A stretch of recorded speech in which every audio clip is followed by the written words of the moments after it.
My mom set a really amazing example in raising me, and then my brother in Yiddish, and a lot of other people who grew up not speaking Yiddish but learned Yiddish as adults and for whom Yiddish is very important have decided they're going to do the same, that it's going to take a lot of effort, but they want to do it, and I think that the more people who decide to do it, the more resources will be out there. I mean, we're seeing it with the Yiddish teachers, that everyone's going to share all of the stuff that they come up with, because that's the other, to me, defining thing about the Yiddish world.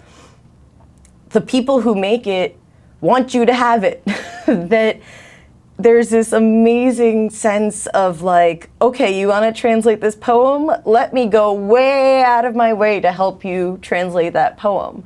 That it's just so giving. The Yiddish world, I mean, I'm not saying that the Yiddish world will continue, because it will, that we're working towards it, and that work is part of, like, is grabbing the new people and bringing them in, and there is a very conscious effort to bring others in and prove to them that they are more than welcome in this world as well, that this is a Yiddish world for Paralaman.